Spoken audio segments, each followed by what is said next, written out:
Ahí estoy grabando, ¿no? Sí. Sí, Ya, muchas gracias. Ahora, les voy a compartir mi... Sí, voy a hacer el proceso que ustedes deberían hacer si es que no tienen Jupyter instalado. Entonces, yo les voy a mostrar mi pantalla. ¿Se ve, cierto? sí se ve. Buenísimo.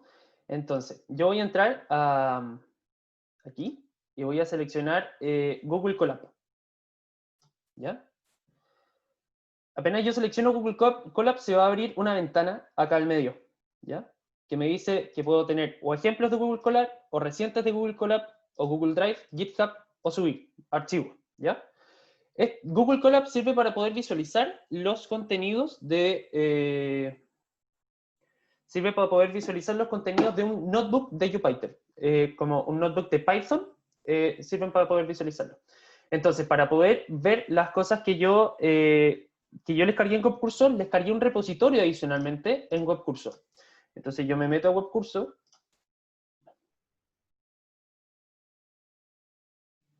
¿Se escucha bien? Me caí.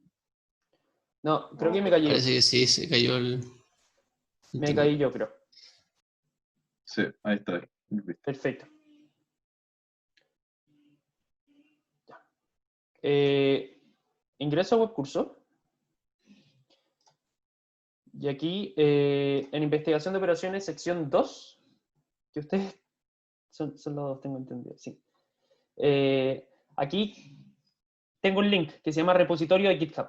Una vez que ya abrí esto, tengo esto esperándome en el fondo. El repositorio de GitHub lo abro, y este link, el que aparece en un URL, lo copio, aprieto GitHub y lo pego acá. Le pongo a buscar y me va a seleccionar los archivos que están en ese repositorio, que yo les preparé para que puedan visualizar esta clase.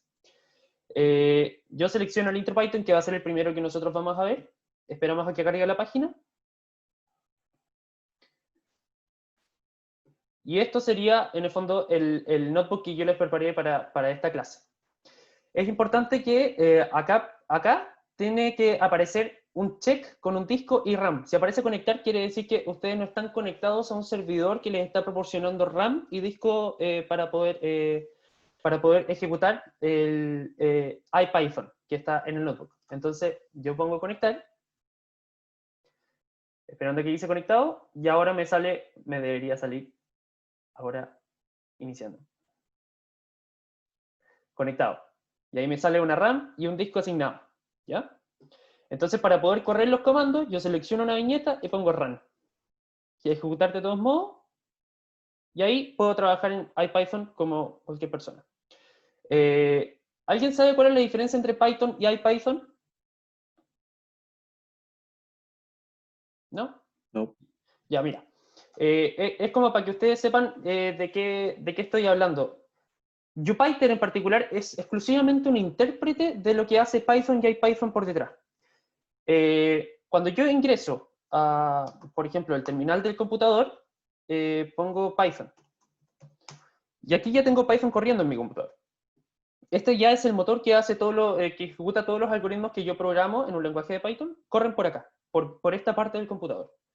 Si yo quiero, en vez de Python, abrir IPython, es un intérprete de terminal de Python, pero que también corre el mismo motor.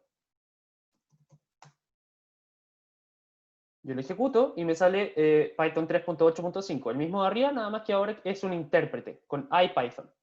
Entonces esto lo que me permite es escribir un código de manera más intuitiva, como nosotros estamos acostumbrados normalmente en un ambiente más familiar, con colores y cosas. Shortcuts y demás. Va, espérenme. Tengo el teclado, ahí está. Print. Ahí. ¿Ya? Y ahí me imprime y desde 0 hasta 9. Bueno, terminando esto, les voy a mostrar cómo abrir Jupyter Notebook, porque yo no voy a trabajar con Colab. Ustedes pueden averiguar cómo trabajar con Colab y si se lo arreglan, yo no tengo ningún problema. Entonces, para abrir Colab, o sea, para abrir Jupyter, tengo que abrir el CMD, Jupyter Notebook, se digita acá. Espero que corra y se abre un servidor local que me abre un visualizador de lo que está haciendo este terminal. Si yo cierro este terminal, voy a dejar de ejecutar Python, Jupyter por detrás. Entonces, esta página es solo para visualizar. Si me cierran el terminal, no puedo seguir programando ni hacer nada, ¿ya? Entonces,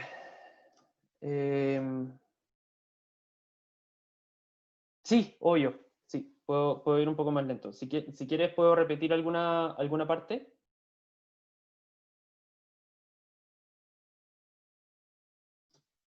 ¿No? Bueno.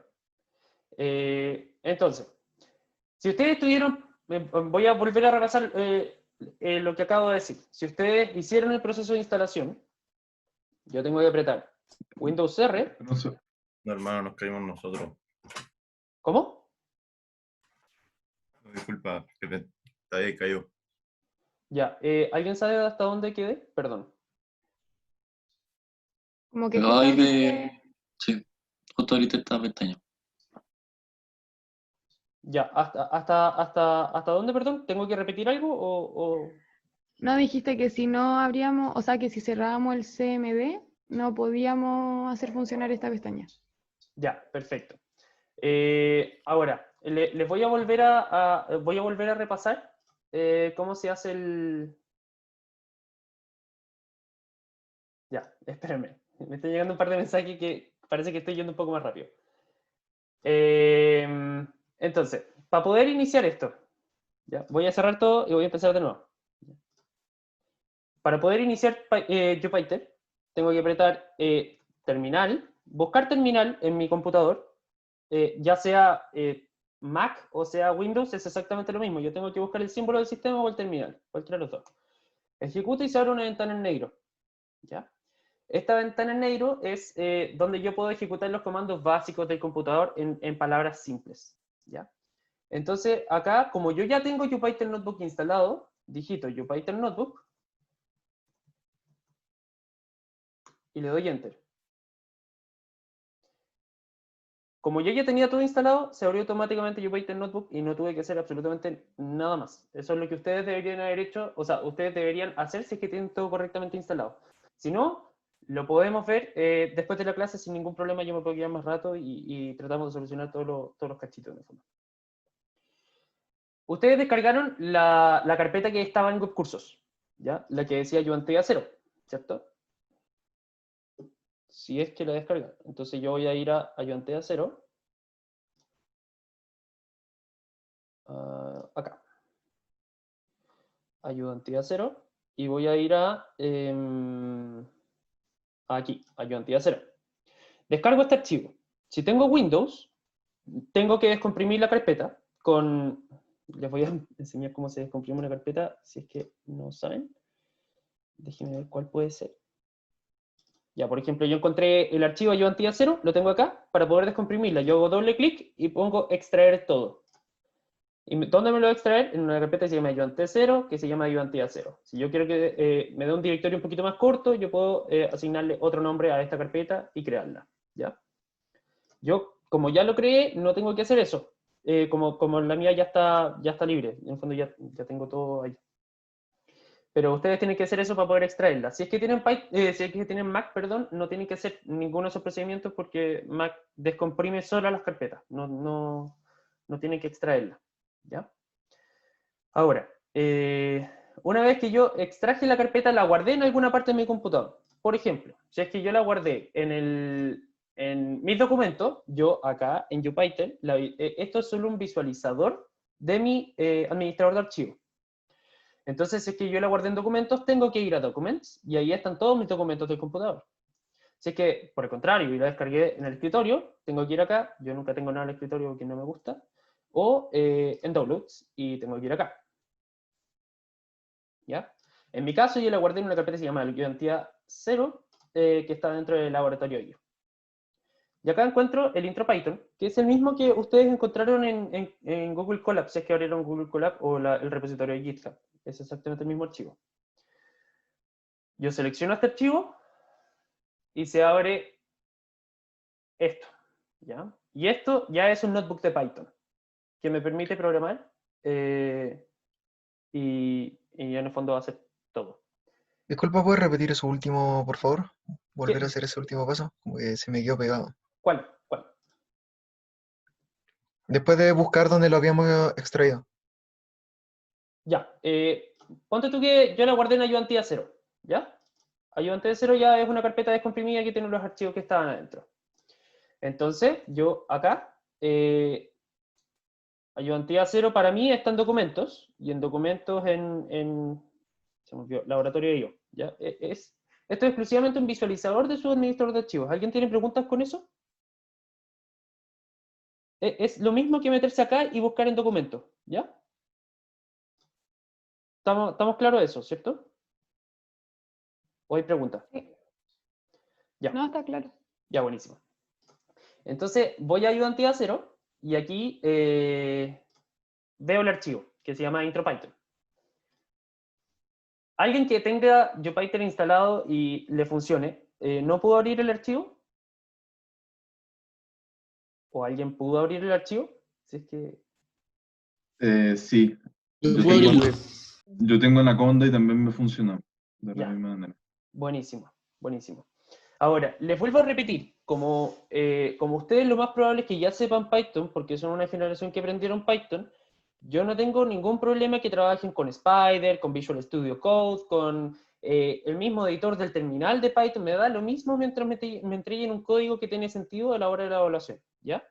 Lo que yo les recomiendo es tener Jupyter instalado para que ustedes puedan visualizar esto en sus casas y poder estudiar así, porque es mucho más cómodo, ¿ya? Especialmente con los indexados de las matrices que vamos a hacer, que igual puede ser un poco tedioso a la hora de poder explicarlo. Por eso esta forma de poder enseñarlo es más fácil. Ustedes también tuvieron R, ¿o no? ¿En estadística aplicada? O... Sí, vimos Ya. R.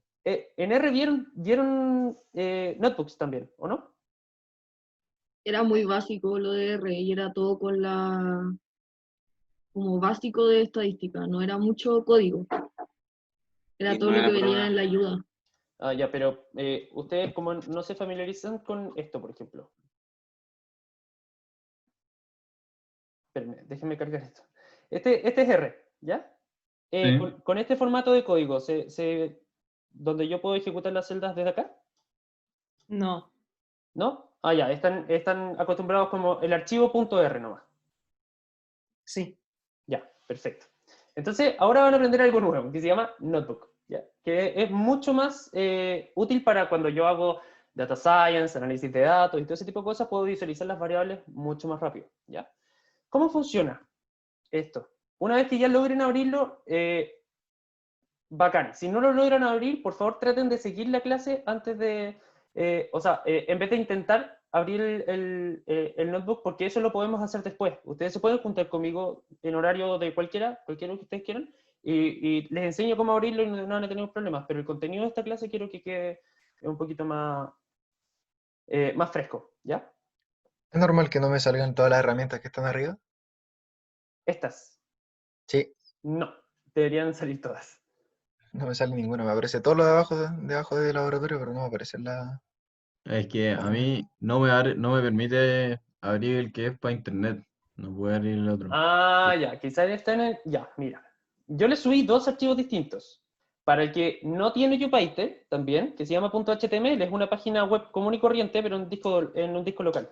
Yo abro esto y tengo esto, ¿ya? Pero esto es un Sí, es el mismo. .html, no es programable, yo no puedo alterar su contenido. Es solo para visualizarlo, ¿ya? El que a mí me interesa es el que tiene .ipynb, ¿ya? El otro es .html, que es solo para visualizar. Es como si fuera un PDF. ¿Preguntas con eso? Sí, ahí caché. Ya, buenísimo. Entonces, aquí, quiero que nos concentremos más en el programa que en el funcionamiento de Jupyter, porque después incluso les puedo hacer otro video, no se preocupen. Si en verdad tienen dudas, lo vamos a solucionar, pero quiero que veamos esta parte, que es un poco más del funcionamiento, que es lo que realmente nos importa, ¿ya? Entonces, esto, les recuerdo que es una clase de repaso de Python, y yo no soy un experto en Python, sino que sé lo más básico para poder generar algoritmos de programación dinámica, ¿ya? Que es lo que nos importa. en este ramo en particular.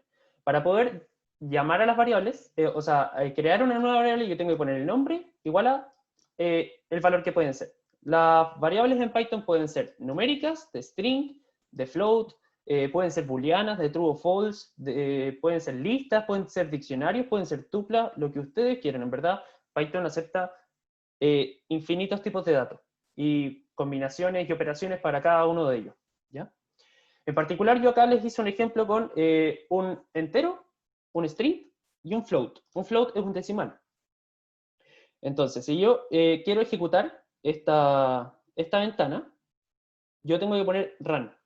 Para que le gusten los shortcuts, puede apretar control enter. Y hace exactamente la misma pega. Printea esto. Como ven, esta celda se ejecutó y esta celda es un pedazo del código de Python. Es un extracto, en donde me declaran las variables, me printea las variables, me imprime las variables en el terminal, acá abajo, y después le estoy pidiendo que me imprima el tipo o clase de la cual es la variable, del tipo que es la variable. Por ejemplo, la variable A me está imprimiendo que es una clase de tipo entero. La variable B me está imprimiendo que es una clase de tipo string. La variable C es una clase de tipo float o decimal. Entonces, así es como se hacen las variables, como se declaran. ¿Alguno de ustedes tuvo C por casualidad en vez de Python? Yo tuve C, pero en otro Yo ramo. tuve C. Yo también tuve. Igual. Ya, No sé si buenísimo. cuenta, pero en Arduino. Buenísimo. Se van a dar cuenta que Python es 1000 veces más fácil que C. En verdad, demasiado sencillo y mucho más intuitivo de poder trabajar. ¿Ya? Si aprendieron C, Francisco, dime. perdón, una pregunta. Sí. En el print, ¿ese espacio que está entre el paréntesis y el type es necesario? No, ¿O yo puedo llegar y...? no es necesario. Ah, ya. ¿Ya? Ya, Es gracias. exactamente el mismo. ¿Ya? Ahora, algo que puede ser un poco complicado de entender al principio es que cuando uno corre un código completo, o sea, un punto .py normal, cuando yo lo corro completo, corre todo de una. Acá va a correr por pedazos de celda. Según cuántas celdas yo tenga, va a correr esos pedazos de código, pero se van a llamar igual las variables. Por ejemplo, si es que yo acá, en una celda nueva, esta es una celda nueva, imprimo A ya va a tener el valor de 1, ¿ya? Porque yo la declaré acá arriba. Entonces, no es que esto sea un código separado de esto y que no dependan entre sí, porque están completamente relacionados y secuencialmente hablando. ¿Qué quiere decir eso? Si yo le cambio el valor si yo, por ejemplo, esto, A ya no se declara en esta variable, aún así yo corro esto, y A sigue valiendo 1, porque yo sigo exactamente con el mismo motor de Python. Entonces, guarda las variables, está guardando las variables. Si yo quiero que A se llame de otra forma, o sea, cualquier otra cosa, yo tengo que poner cualquier otra cosa. Perro, ¿ya? ¿Claros con eso? No ¿Dudas? entendí de dónde sale el in y el out, aunque a mí no me sale. Como el in y el out. Después de cuando te sale... Perfecto, los que están a la izquierda. Sí. Esto. No, abajo, cuando dice 7, esos.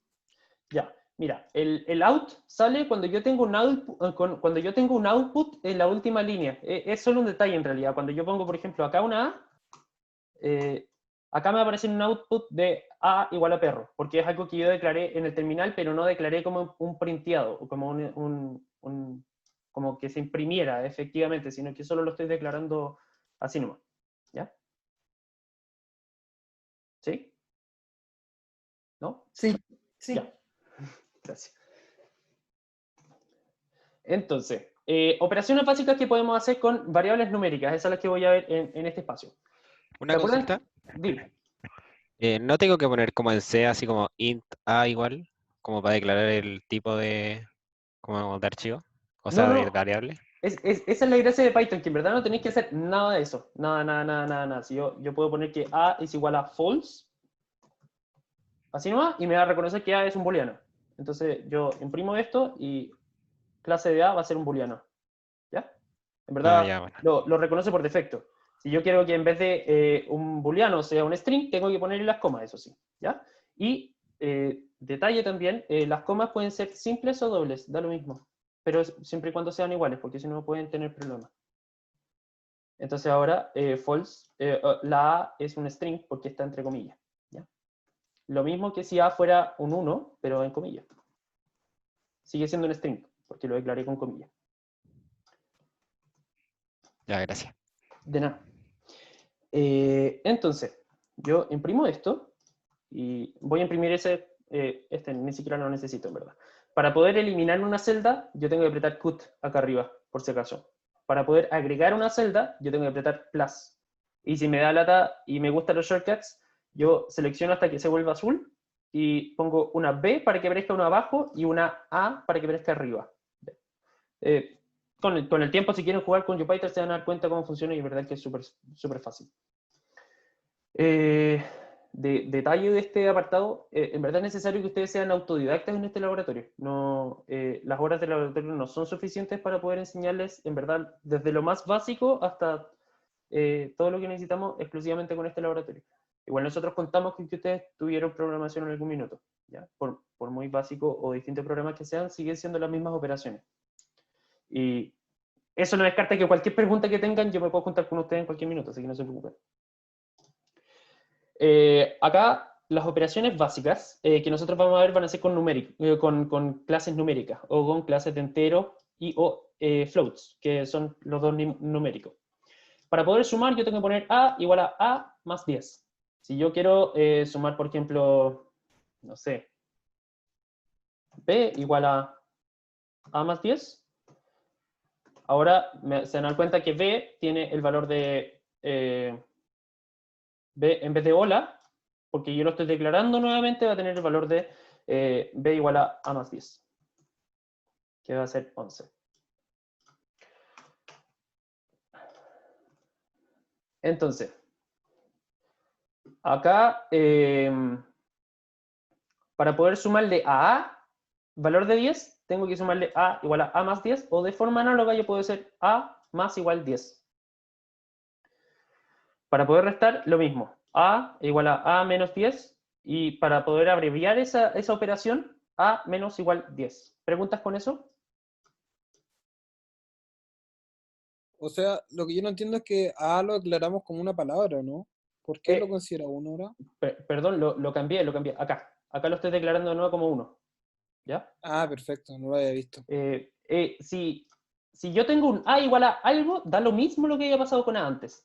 Podría haber sido cualquier cosa y le da lo mismo. Lo cambia por ese valor. ¿Ya? Y por esa clase. Entonces, lo que cuenta es lo de abajo, ¿o no? ¿Siempre? ¿Cómo lo de abajo?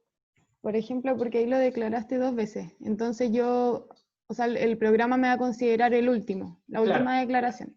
Exacto, porque los programas se leen de arriba hacia abajo. El programa siempre lee de arriba hacia abajo. Primero la primera línea, después ya se va hacia abajo, leyendo. ¿Ya? Ya. Acá la multiplicación tiene que ser A igual a A por 10. Bueno, ya me estoy aburriendo un poquito porque es exactamente la misma operación, solo que le cambio el operador matemático. Las operaciones básicas que ustedes pueden hacer con variables, o sea, con en el fondo 2 variables distintas o iguales, da lo mismo, mientras sean de la misma clase, son las siguientes. A más B, A menos B, A por B, A partido B, división entera. ¿A alguien se le ocurre qué sale de eso? La parte entera de la división. Perfecto, entonces si yo pongo 5 partido 2, ¿qué debería salir? 2. ¿Seguro? Creo, ¿no? Sí, no, 2. Una pregunta, ¿dónde apareció ese listado? Ya, esto lo agregué hace muy poquito y en verdad no tuve ni un minuto para poder subirlo, pero se los voy a subir al final de la clase sí o sí, para que Ya, ustedes lo tengan. perfecto. ¿Ya? Esto de acá. Ok. No sé si les interesa saber un poquito más, pero si hacen doble clic en una ventana que es de texto, ustedes pueden editar esto, ¿ya? Si ustedes quieren agregar, esto no es necesario que lo sepan por si tienen algún tipo de curiosidad al respecto. Si quieren, por ejemplo, agregar una ventana y que no sea de código, sino que sea ¿cómo se llama? De texto, tienen que cambiarle la composición acá, que sea de Markdown en vez de code. Y acá yo puedo escribir con título prueba. Y lo ejecuto y me sale prueba, ¿ya? Y lo voy a cortar. Entonces, los operadores, estábamos con A partido B. Entonces, seguimos con A módulo de B.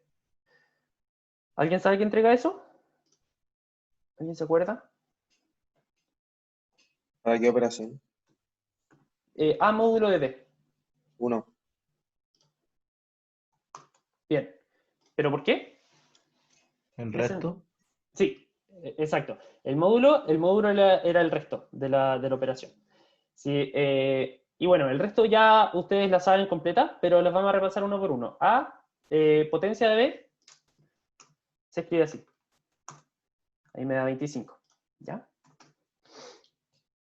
Y lógico es para operaciones que tienen booleano. Por ejemplo, si 5 es mayor a 2 y 4 es menor a 3. Y eso me tiene que sacar un verdadero o falso. ¿Ya? Lo vamos a ver un poquito más en detalle en la parte de if-else, que tienen muchos operadores lógicos. Este es el O, que se ocupa en... Y para que ustedes tengan una idea, A, OR, B es exactamente lo igual que A y B. ¿Ya? Dice lo mismo. Se escriben de dos formas distintas, pero es exactamente lo mismo. Igual que A ampersand B es igual a and B. Eso, perdón, para hacer un poquito más. Eso. Estas dicen lo mismo que estas de acá. Esto creo que ya lo necesitamos. Ahora les quiero hacer un pequeño repaso de lo que eran las listas, que es un elemento demasiado importante en Python para poder trabajar. Una lista se genera así. Esta es un nombre cualquiera, el que yo quiera ponerle, y las listas se generan por corchetes. Corchete abierto, corchete cerrado, indican el comienzo y el final de una lista. Y los elementos de una lista, al interior de la lista, se separan por comas. ¿Ya? ¿Qué quiere decir esto? Si es que yo, por ejemplo, quiero poner una lista común y corriente, que se llama nombre, por ejemplo. Esta, para poder empezar una lista, yo tengo que abrir corchete. Se dieron cuenta que Python me rellena al tiro el corchete el cerrado. Y acá puedo poner todo tipo de cosas adentro. La gracia de las listas es que pueden agrupar distintos elementos, da lo mismo que clase, que composición tengan, le da lo mismo. Solo los agrupa juntos y espera instrucciones. Eso es como la gracia. Entonces yo puedo poner hola, false de booleano, yo puedo poner, no sé, un diccionario, pero no les voy a pasar diccionarios todavía, 55.6 y 55. Entonces después yo puedo printear nombre, y se van a dar cuenta que es solo una forma de poder agrupar distintos tipos de elementos. Es como una manera de poder agrupar. Se me olvidó la palabra, pero es eso. ¿Ya? Ahora, si se fijan en esta lista, esta tiene algo raro, porque tiene un elemento, dos elementos, tres elementos, cuatro elementos, 5, 6, 7, perdón, 7 elementos, y acá pasa algo raro. Esto es lo que yo les decía, que en verdad puedo agrupar cualquier cosa. Acá estoy agrupando una lista dentro de una lista. Entonces, el octavo elemento de la lista realmente es una lista que tiene dos elementos adentro. Pero por composición es un solo elemento de la lista, aunque tenga dos adentro. ¿Ya? Por consideración, si es que yo llamo al elemento 7, me va a salir hola, 5. ¿Ya? Voy a borrar esto para que no se mareen. Hola, 5. ¿Alguien sabe por qué es el 7? Si es el octavo elemento. Porque va del tercero. Sí. Bien. Ya. Ese es un elemento muy importante en Python. El indexado parte desde cero. Antiguamente en el laboratorio trabajábamos incluso con R, que ustedes trabajaron con R. R, MATLAB, Octave, matemática, todo ese tipo de lenguajes trabajan con indexados desde 1. Python, C, Java, todos los otros programas que son como más enfocados a la informática y a la programación parten con indexados desde cero. Y Python es uno de esos, parte desde cero. Entonces, para poder acceder al primer elemento, yo tengo que poner variable de 0. Y ahí me sale un 1. ¿Ya? Ahora, ¿qué pasa si yo quiero indexar, quiero ingresar al segundo elemento de este elemento? ¿Alguien se le ocurre qué tengo que poner?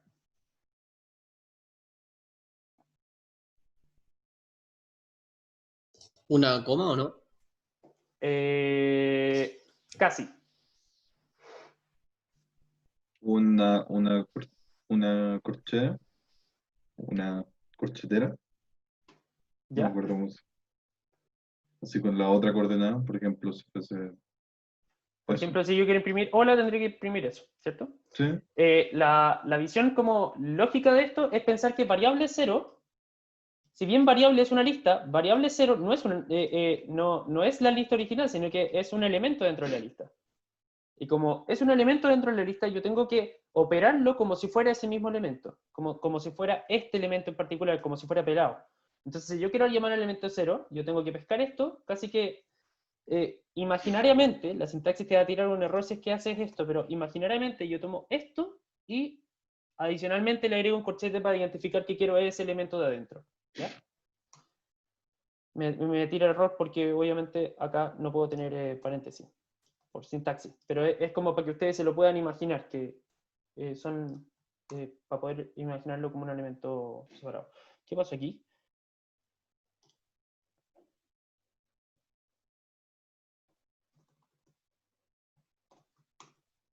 No sería como el 7,0 porque tiene Eso. 0,0. Iba a decir lo mismo, bueno. Toda la razón, perdón, se me había olvidado. Ahí sí, hola. ¿Ya? Bacán. Ahora, bueno, acá es otro ejemplo de más o menos lo mismo, de cómo ustedes pueden crear listas y darse cuenta que en verdad pueden ser puros strings, variables adentro de variables, listas, diccionarios, todo tipo de cosas adentro de las listas. ¿Ya? Si quieren pegarle otra repasada o si quieren más ejercicios me pueden consultar por interno, pero en este repaso general voy a tratar de ir lo más rápido posible, porque si no, no nos va a alcanzar el tiempo. ¿Ya? Las operaciones básicas que yo puedo hacer con las listas es algo que sí o sí tengo que enseñar en esta sesión. Para poder agregar un elemento a la última lista, dejemos en claro que la variable lista se puede llamar de cualquier otra manera. No es que porque sea una lista, para que no se confundan después más adelante cuando esté indexando cosas o agregando, removiendo, que lista es porque la cosa se llama lista, no tiene mayor relevancia con respecto a la composición que tiene. Entonces, si yo quiero agregar un último elemento a la variable lista, que va desde aquí hasta acá, fíjense que el último elemento es un 2. Si yo quiero agregar un elemento distinto, por ejemplo 100 al final, lo que va a hacer esto es agregarme una nueva posición y poner un 100 ahí. ¿Ya? Para que lo puedan visualizar, hice un print con lista para que lo pudieran ver. Entonces, si se dan cuenta, si es que yo aprieto append de 100, acá se agrega un 100. Ahora quiero enseñarles algo muy importante, que también les puede generar muchos dolores de cabeza el día de mañana en el lenguaje, porque igual es poco intuitivo. Lista. Yo tengo que lista es eso. Lista B, quiero que sea igual a lista a lista normal, ¿ya? Si yo pongo lista B. Te faltó una. ¿Dónde? Acá. Y otra cosa, creo que Python reconoce el tema de las mayúsculas y minúsculas, y ahí pusiste lista con mayúsculas. Toda la razón, toda la razón. Buenísimo. Ya, entonces tengo que lista B es igual a lista. Después lista B.append 100. Le estoy pidiendo que me agregue a la lista B un 100. Les voy a pedir que me digan print de lista. Otra vez.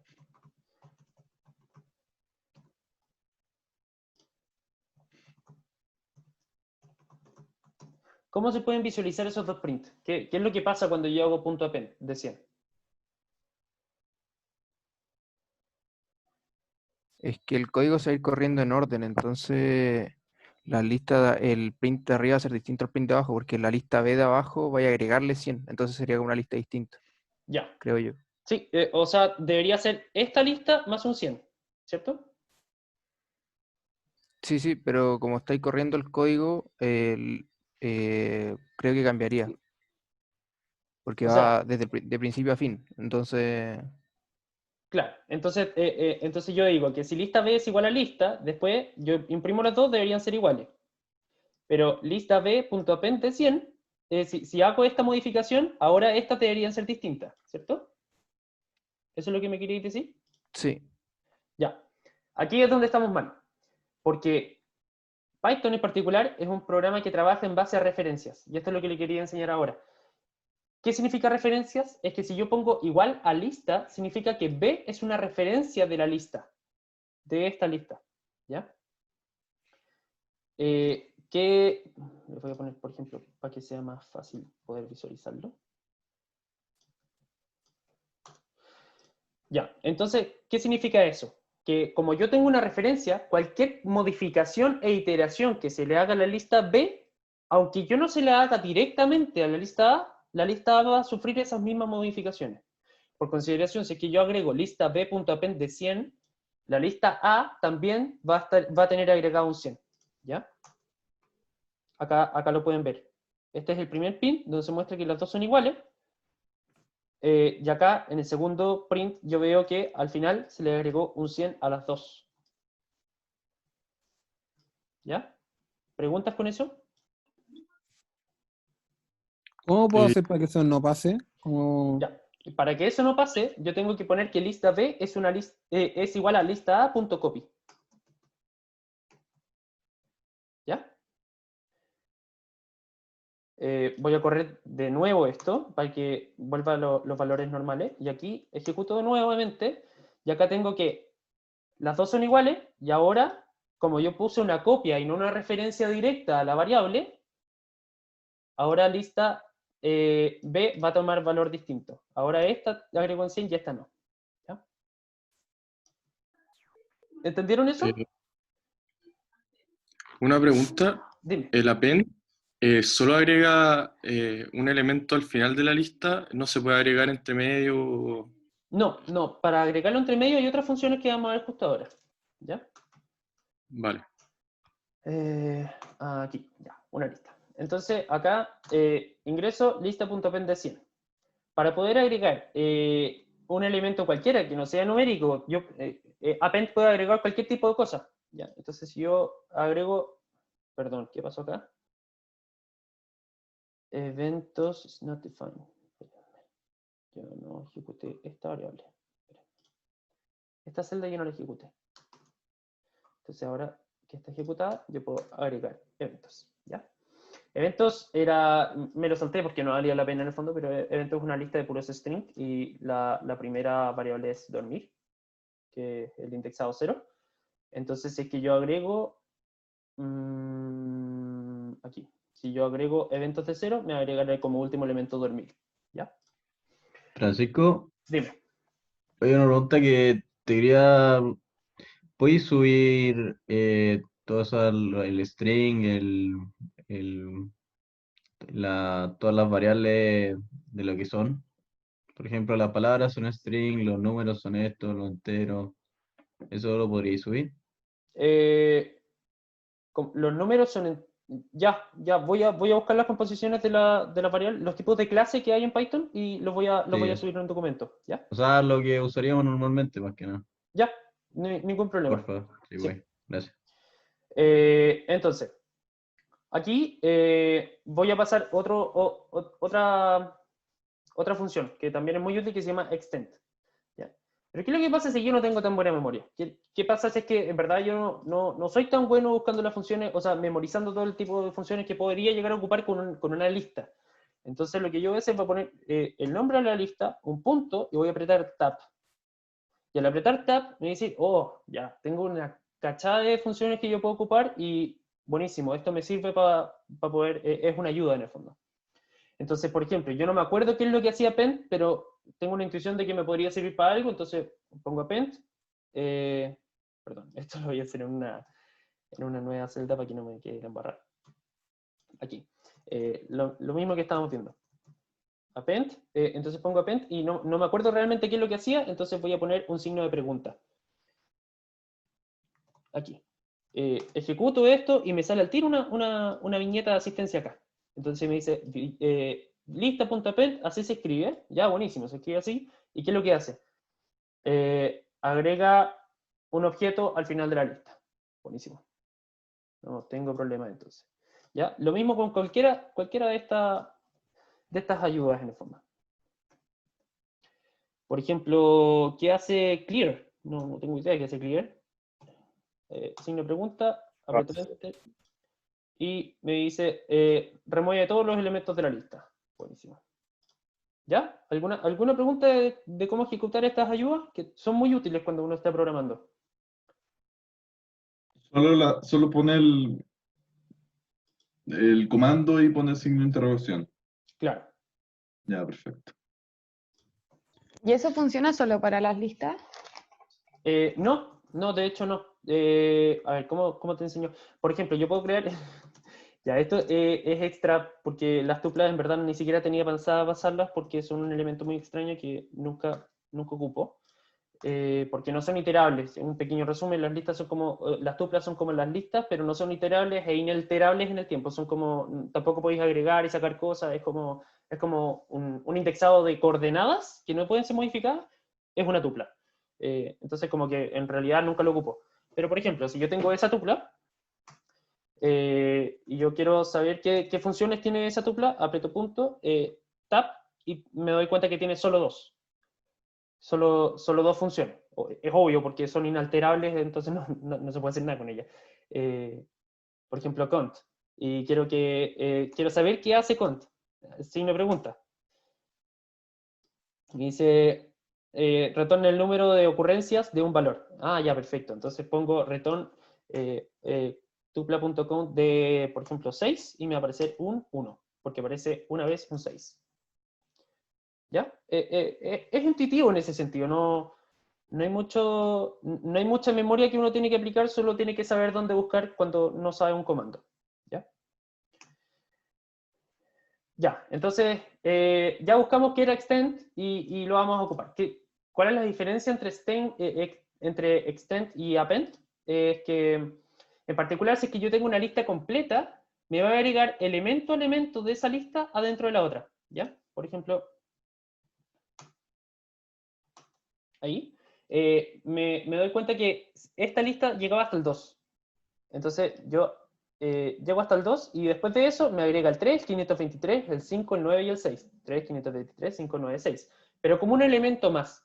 En cambio, si es que yo agrego .append en vez de .extend, me va a agregar un elemento gigante que es una lista adentro de una lista. Va a terminar siendo eso. Eso. Si se dan cuenta, acá la lista... La lista ahora tiene un elemento más, no tiene 1, 2, 3, 4, 5 elementos más, sino que tiene solo uno, que es una lista que tiene adentro 5 elementos. Esa es la diferencia entre las dos operaciones. ¿Ya? Ya. Este es muy útil para poder encontrar cómo poder indexar algo, cómo saber dónde está ubicado en la lista, porque las listas igual funcionan por orden, entonces es muy importante saber dónde se encuentran alojados los datos. Si por ejemplo en lista yo quiero saber dónde se encuentra el número 7, o el primer valor, si yo lo estoy pidiendo, encuéntrame el primer valor que tiene un 7, que tiene como valor alojado 7, entonces me va a arrojar un 5. ¿Por qué? Porque está en la quinta posición, perdón, en la posición 5. 0, 1, 2, 3, 4, 5. ¿Ya? ¿Preguntas con eso? ¿Bien? ¿Mal? Vamos bien. Todo bien. Ya, buenísimo. Acuérdense que esto igual es un recordatorio, pero si tienen cualquier pregunta extraordinaria podemos verlo después. ¿Ya? Count, ya lo repasamos, es cuenta la cantidad de veces que aparece un 3 en la lista. ¿Ya? Entonces aprieto esto y me dice que aparece 1. ¿Por qué? Porque acá adentro aparece solo una vez. ¿Ya? Si se dieron cuenta, como esto es un elemento enorme adentro de eso, no me voy a contar el valor de ese 3, porque no es un elemento que es igual a 3. ¿Ya? Acá con esto contesto la pregunta que me han hecho, ¿cómo agrego un elemento no al final de la lista, sino que en una posición determinada? Con esto, insert. Con insert yo digo, en la posición 3, 0, 1, 2, 3, agrégame un 100. Entonces yo ejecuto esto, me doy 0, 1, 2, ahora la posición 3 tiene un 100. ¿Ya? Eso me extiende el largo de la lista, no la deja normal. No es que lo reemplace. Y acá, con esta, le estoy diciendo todo lo contrario a esta, en el fondo. Quiero que me remuevas el valor 100. El primer valor 100 que encuentres en la lista, siempre desde el principio hasta el final, busca el primer valor 100 y lo remueve. ¿Ya? Si se fijaron, era el 3 y ahora ya no hay nada. Pop lo que hace es todo lo contrario a lo que hace append. Me saca el último elemento de la lista. Entonces es que yo antes tenía antes yo tenía todo esto, debería arrojarme la lista original, ¿ya? Sin todo este pedazo. Y si yo quiero que me elimine un elemento según el indexado determinado, según la posición que tiene en la lista, tengo que poder apretar eso. Entonces ahora en la posición 2 ya no está el elemento que había en la posición 2, que era un 2. ¿Ya? Ese era un pequeño repaso de las operaciones que ustedes pueden realizar con lista. Los diccionarios los vamos a dejar para otro día, si que tienen inquietudes, porque ya no vamos a alcanzar, lamentablemente. Quiero que veamos los condicionales. ¿Ya? Y las funciones de loop, y los bucles, y esas cosas. Hoy nos queda harto. ¿Ya? Entonces, en particular, ustedes tienen que saber que los que tenían C, los que entendieron C en algún minuto o aprendieron C, todo funcionaba con llaves y era todo muy bien ordenado y todo era como demasiado estipulado. En Python es lo contrario en el fondo. Yo funciono con la menor cantidad de elementos posible.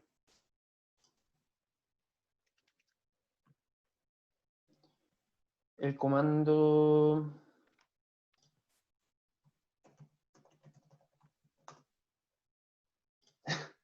ya, entonces, para poder hacer funciones, en particular, para poder declarar un for, para poder declarar un if y ese tipo de cosas, yo tengo que declarar el if y después poner 2 puntos. Al momento de poner 2 puntos, yo me tengo que fijar en la tabulación. Eso es lo que me marca el principio y comienzo de un for. El primer elemento que se encuentra tabulado en un for, ¿qué significa tabulado? Que tiene este espacio entre el principio, si el for está acá en el fondo, yo para poder estar adentro del for tengo que tabular, ¿ya? Y las tabulaciones obviamente tienen que estar en orden. Yo no puedo poner acá un print de i, por ejemplo, de perro, y después acá ingresar una tabulación del for. Yo no puedo hacer eso, tiene que ser en orden. Entonces, si yo quiero que perro esté adentro, se utiliza así, ¿ya? En este caso, voy a sacar perro porque ya tengo el ejemplo listo.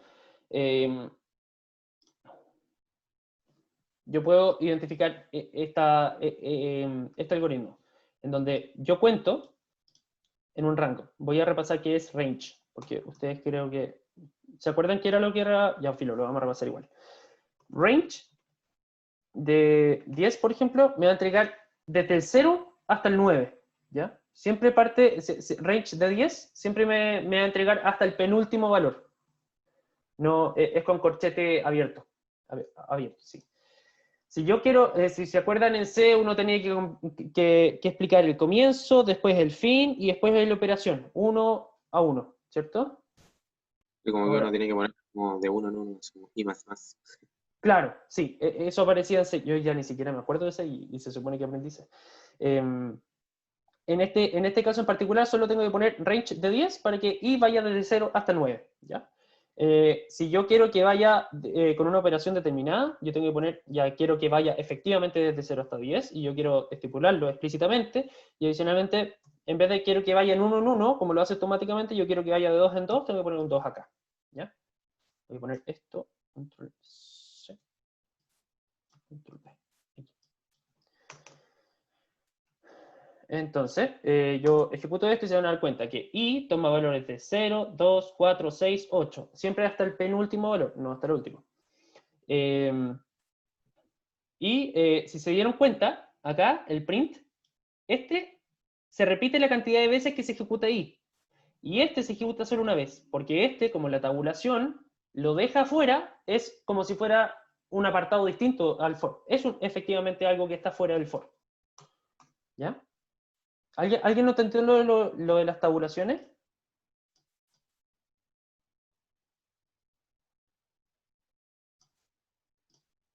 ¿No? ¿Estamos bien? Sí, estamos bien. Sí, Ya. todo bien. Buenísimo. Buenísimo. Igual, si alguno cree que vamos demasiado lento y ya todo el curso está chato, me pueden avisar, porque... No, Francisco, una duda pequeña antes de que no sea tan molesta. Si subes un poco, te dice que el print sale que es de 0 a 10 y después 2. Eso al final, ahí estoy reconociendo que va desde el 0 al 10 y después en intervalos de a 2. ¿O? Sí, eso, yo le estoy dando las instrucciones de que vaya desde 0 hasta 10, de 2 en 2. Ya, listo, eso ¿Ya? es todo. Perfecto. Gracias. Ya, ¿y qué pasa si es que yo quiero que vaya desde 10 hasta 0? Entonces yo tengo que aplicar otra función que se llama reverse. Ya, siempre se me olvida cómo se escribe. Reverse. Sí, así. Entonces, esto lo que me va a ejecutar va a ser una función que es de atrás para adelante en el fondo. 8, 6, 4, 2, 0. ¿Sí? ¿Y qué pasa si le ponís 3 en vez de 2? Buena pregunta. Probemos.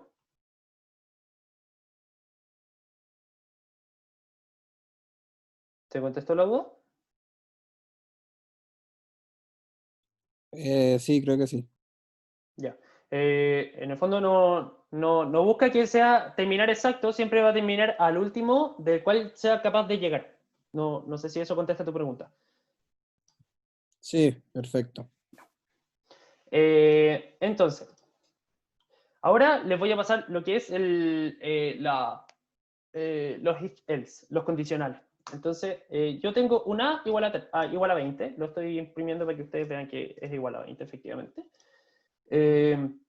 Para poder ejecutarlo, es muy similar a cómo se ejecuta un for. Tiene que ser los dos puntos al final de la declaración y después una tabulación para todo lo que quiero que esté adentro de esa aceptación, ¿ya? Si esto sale true, entonces, si acá hay una tabulación, va a imprimir esto. Si no hay tabulación, no va a hacer absolutamente nada, ¿ya? Se los puedo mostrar si quieren. ¿Ya? Expected Identity Block. Si le doy una tabulación, esto me va a ejecutar, y como A efectivamente era 20, que es menor a 30, esto sale true y sale positivo. Permite ingresar a este apartado que imprime eso, ese string. ¿Ya? En el caso en donde A sea igual a 10, yo puedo ejecutar si A es menor a 10, entonces imprime el valor de A es menor a 10. Si es que no es menor a 10, entonces el valor de A es mayor a 10. Quiero que ingreses a esa parte, ¿ya? Nuevamente, el else tiene que 2 puntos y después una tabulación. Cuando uno hace enters, las tabulaciones se hacen automáticamente. ¿Ya? Se hacen automáticos, pero por si les pasa algún error en particular, o si borran algo y después lo quieren volver a hacer, tienen que darse cuenta que las tabulaciones tienen el orden. Entonces, ¿qué pasa si yo ejecuto esto? Me imprimir el valor de A es mayor o igual a 10, si es que yo imprimo 5, entonces me va a decir el valor de A es menor que 10. ¿Ya? Todo lo que ustedes ya vieron en algún minuto.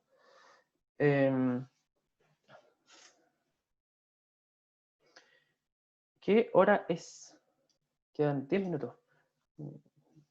Ya. Entonces, si el valor de A... ya, esto es para poder explicarles si es que en el fondo quiero que haya más condiciones adentro del else. Como obviamente acá adentro puede pasar lo que sea, yo puedo poner otro if y otro else. Y como es algo tan común dentro de la programación que haya más de un solo condicional, entonces tiene que haber varios pasos, se inventó una función que se llama elif, que lo único que hace es unificar este else con este if. Entonces, yo tengo que poner el if, a es menor a 20, entonces entra, y si ya no acepta ni esta condición ni esta condición, entra esta. ¿Ya? ¿Preguntas con respecto a eso? Yo puedo hacer un listado como if, tanto, tanto, entonces, tanto, tanto, el if, tanto, tanto, el Sí. if. Puedo hacer como literalmente 1000 el if, ¿cierto? Por supuesto, puedo hacer todo lo que yo quiera. Ya. Tenéis que ser consistente en el fondo para que quiera caer donde tú quieres que caiga, pero todo lo que tú quieras. Ya, perfecto. Y bueno, ahora entramos al apartado de los bucles. Ya vimos un pequeño repaso de lo que era un for y cómo se hacía. Eso nos ayudó un poquito, pero aquí vamos a imprimir esto. Acuérdense que eventos era una lista que tenía dormir, comer, correr, escapar y una lista en lista. Un elemento aparte que era una lista. Si yo me doy cuenta, n es igual a 5 porque hay 5 elementos adentro de esta lista. Si yo quiero que... yo tengo distintas formas de poder recorrer cada uno de estos valores, ¿ya? En particular, yo puedo decir for i in eventos.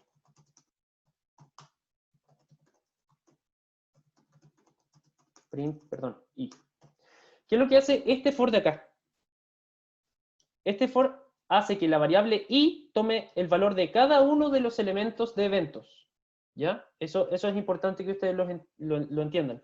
Si eventos es una lista, va a guardar el valor de cada uno de los elementos de eventos. Entonces, si es que yo printeo esto, me va a aparecer, perdón, esto ya no lo voy a mostrar porque va a ser entorpecedor.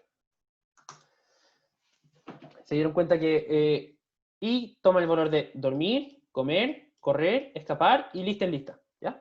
Porque toma cada uno de los valores que hay en eventos. Cada uno de los elementos los iguala el valor. Entonces, también yo puedo hacer otro tipo de cosas para poder recorrer el valor de los valores que hay en eventos. Por ejemplo, yo puedo hacer for i in range de len de eventos. Es lo que está abajo, ¿no? Sí, es lo mismo, exacto. ¿Qué era len, perdón? No, que no tendréis que escribirlo. Ya. Len es el largo. Esto ya lo dijimos hace muy poquito, que len era el largo que tenía eventos. ¿Se acuerdan que eventos era una lista de 5 elementos? Entonces len de eventos va a ser igual a 5. ¿Ya? Perfecto, perfecto. Gracias. Perdón. De nada, no te preocupes. Acá, en el fondo, yo puedo hacer exactamente lo mismo que estaba haciendo aquí, nada más que para poder llamar a cada elemento, yo estoy haciendo que i tome el valor del índice o el indexado de cada uno de los valores de evento. Entonces, para poder llamar a todos los elementos de eventos, tengo que poner eventos de i, ¿ya? Porque i va a tomar valores de 0, 1, 2, 3, 4. Entonces, quiero que eventos de 0, eventos de 1, eventos de 2, eventos de 3, eventos de 4 salgan printeados en ese print. Si yo ejecuto esto, me sale eso. ¿Ya? Creo que acá hice exactamente lo mismo. Solo que todo junto.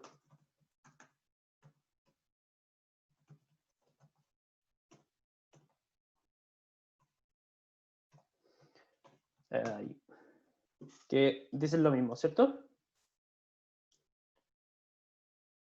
Ahora, ¿qué es lo que pasa si, por ejemplo, yo quiero, esto es otra forma para poder mostrarles lo de lo indexado, si es que, perdón, aquí, si es que yo corro estos dos, entonces, si yo los corro con una tabulación, a la derecha, estoy adentro de este for. Entonces, ¿qué es lo que va a imprimir esto?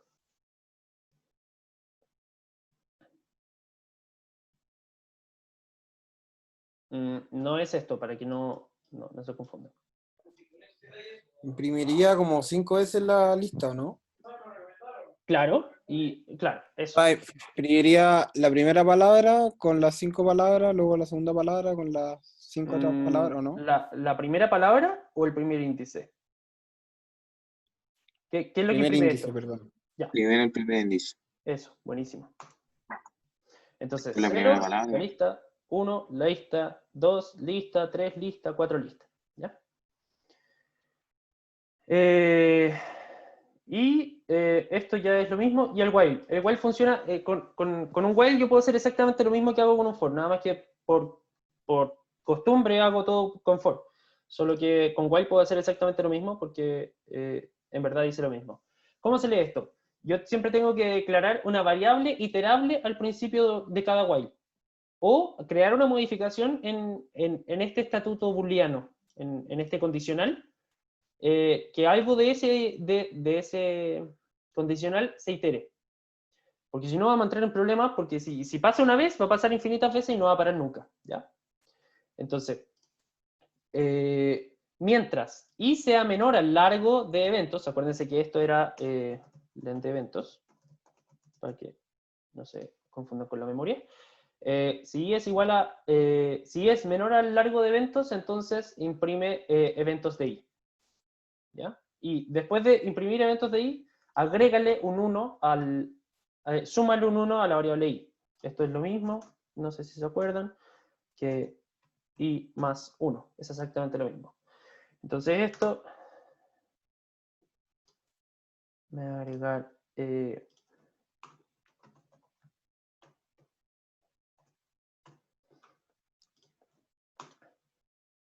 ¿ya? Así los puedo explicar más. ¿Qué es lista en lista? ¿Por qué aparece? ¿Dónde? Al final sale lista, coma, en, coma, lista. Ah, ya, porque este es el último elemento de la lista de eventos. ¿Ya? Ah, ya. Si te fijas acá en el... ¿Dónde creé esto? Ya se me olvidó. Acá. Eventos está definido como el elemento dormir, elemento comer, elemento correr, elemento escapar, y el último elemento es otro elemento que se llama lista en lista. O sea que Claro, tiene claro. 3 elementos adentro. ¿Ya? Vale. Ya. Voy a obviar esta parte porque no la vamos a ocupar realmente demasiado en el laboratorio. Es solo les dejé un apunte para que ustedes lo puedan visualizar cuando tengan tiempo. Pero en verdad es exclusivamente cómo se crean las funciones personalizables. Perdón. Es muy útil cuando tengo que hacer la misma operación muchas veces y tengo que llamar, en el fondo, puedo llamar solo un parrafito para que me haga una operación bastante más grande. Pero solo para eso. En particular, nosotros vamos a trabajar con tres librerías, en verdad. Son...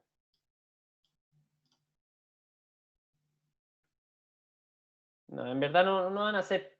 Ya, Matplot no lo vamos a ocupar realmente mucho, porque salvo que se nos ocurra graficar algo, pero en verdad no va a ser muy común. Estas son las que principalmente vamos a ocupar. En la mayoría de los códigos vamos a tener esto al principio.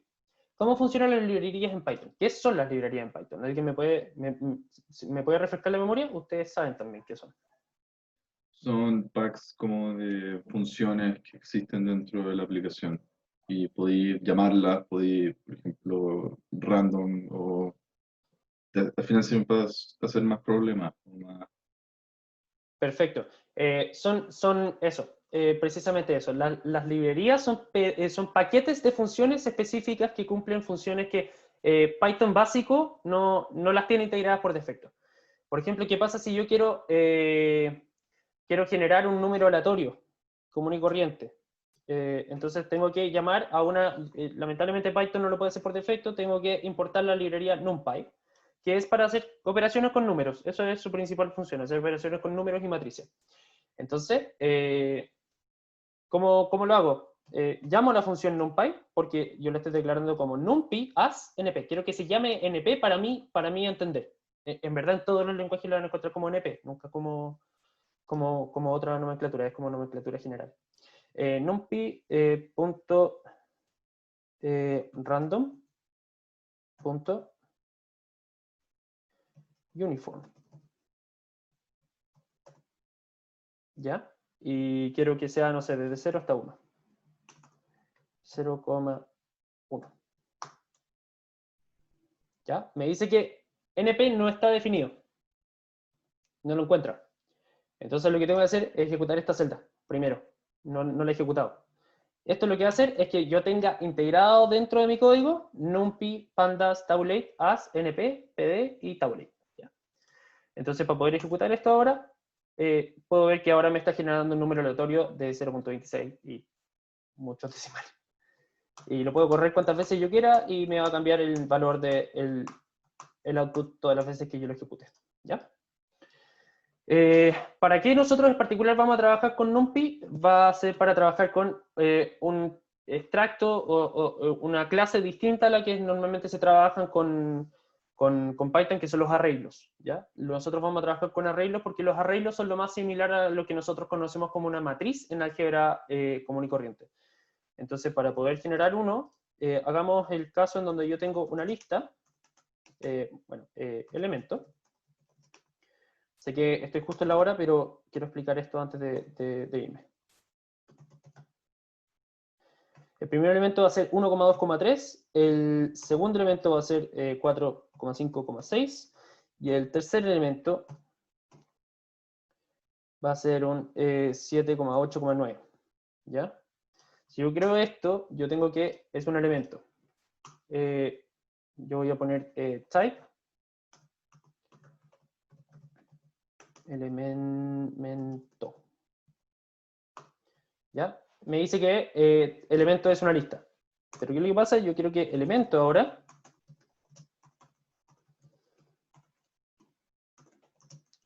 sea igual a np.array de elemento.copy. Lo último realmente no es necesario porque estoy declarando nuevamente que es elemento, pero si quieren que sea cualquier otro elemento, o sea, cualquier otra variable, es mejor que hagan el punto copy. Y ahora, si yo ejecuto type de elemento, van a ver que ya no es una lista, sino que es un arreglo de NumPy. ¿Ya? El arreglo de NumPy tiene principalmente la función de operaciones vectoriales, producto punto entre matrices, todo ese tipo de cosas se pueden hacer con NumPy. Y con las listas con las listas de Python común y corriente no se pueden. Por ejemplo, les voy a poner un ejemplo. ¿Qué pasa si yo quiero elemento y elemento 2 es igual a 4,5,6?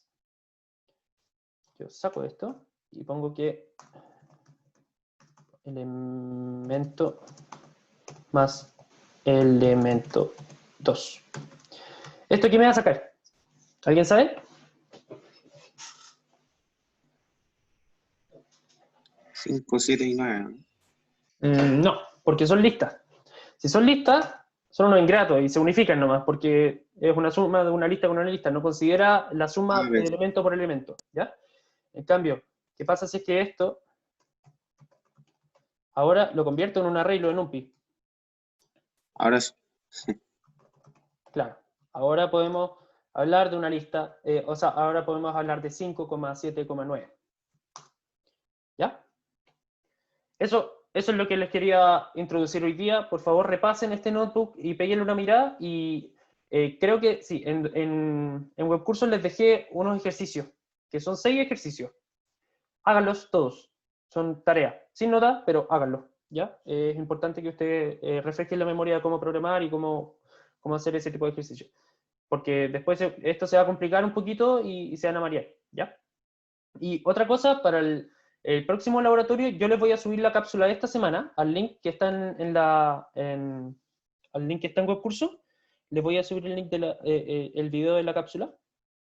Y no es necesario que se conecten la próxima clase, pero sí voy a estar resolviendo dudas. Si ustedes quieren, podemos hacer un ejercicio, ese tipo de cosas. ¿Ya? Voy a estar conectado siempre y la idea es que repasemos algo que a ustedes no les quede claro o podemos volver a hacer una sesión similar a una cápsula, pero con preguntas y ese tipo de cosas. ¿Ya? Muchas ¿Sí? gracias. De nada. Espero que tengan una muy buena semana. Perfecto. No, gracias. Gracias. Muchas gracias, que Igual. esté bien. Que estés bien, chao. Que les vaya Nos muy bien. vemos. ¿Profe? Ahora me voy a quedar solucionando problemas de instalación por si alguien necesita. Ah, ya. ¿Ya? El resto es libre y que tengan muy buena semana. Chao, chao. Gracias. ¿Aló? Sí. Francisco, ¿Sí? una pregunta rápida. Para poder, por ejemplo, yo escribir un código yo sola, ¿tengo que poner el más que está abajo de file o no? Para abrir una celda común y corriente, esta. Sí. Ahí se Ah, abre una ya. celda nueva, ¿ya? Y para poder Ya. moverla, creo que era con esto. Yo tengo que apretar la flechita para arriba y para abajo y se mueve la celda, ¿ya? Ya, bacán, gracias. Que tenga buen día. Oye, ¿y te puedo hacer una pregunta yo igual? Dime. Es que no entiendo si entonces vamos a trabajar como todo el semestre en Jupyter, creo que se llama. No, 2/3 del semestre en Jupyter, sí. O sea, para estudiar tenemos que hacerlo en esto y no en Python. O sea, pueden programar en Python también, yo no tengo ningún problema. Si quieren, también les puedo subir los notebooks como PDF para que ustedes lo puedan ver. Ya, pero es como lo mismo. O sea, ¿esto es como Python pero por internet o qué tiene distinto? No, mira, Jupyter no es por internet. De hecho, yo podría, si es que no estuviera en una reunión con ustedes, podría poner el modo avión y esto funcionaría exactamente igual. Lo único que hace es desarrollar o inventar un servidor local que se llama localhost 8888 y se conecta ahí. Pero es adentro del computador. Es una forma de visualizar de manera más bonita lo que está haciendo Python por atrás, ¿ya? Ya. Entonces, ¿puedo ocupar PyCharm, por ejemplo, que es una aplicación de escritorio, para hacer todas estas tareas? Sí, sin ningún problema. Ya, perfecto, gracias. PyCharm es Francisco. de Py... Ah, ya caché cuál es. Sí. Francisco, y así como Muchas se puede usar gracias. Python, se puede usar Spider, ¿verdad? Sí, también se puede usar Spider. Se puede usar cualquier cosa que programe, pero mientras usted sepa ocuparla. Eso es lo más importante. Lo que pasa es que igual, en todo caso, yo me tuve que instalar Anaconda ¿Ya? y creo que ahí también viene Jupyter, entonces igual creo que podría ocuparlo, ¿no? Perfecto. De hecho, en el navegador de Anaconda tiene una cosa que se llama Anaconda Navigator, que es lo más probable que te hayas descargado, el que tiene el loguito verde. Y dice Launch, ¿no? Sí, apretáis Launch y se corre Jupyter. Entonces, es lo mismo. Vale, acá, gracias. Que te vaya bien. Chao. Gracias, chao. Chao, que le vaya bien. Francisco, es que ya yo tengo todo instalado, pero todavía no sé cómo abrir la ayudantía en Jupyter. ¿Cómo abrir la ayudantía en Jupyter? Sí, es que descargué la ayudantía y puse lo de extraer todo, porque porque estaba en zip, creo. ¿Ya? Y después pongo como que te sale ya como una serie de, no sé, varias cosas y sale como documentos. Sí, mira, no sé si te incomoda, ¿te gustaría compartirme tu pantalla para poder ayudarte mejor? Como para poder mostrarte qué es lo que tenés que hacer. Ah, ya. Ahora voy a cortar esta sesión, espérenme, el pause share, stop share. Y aquí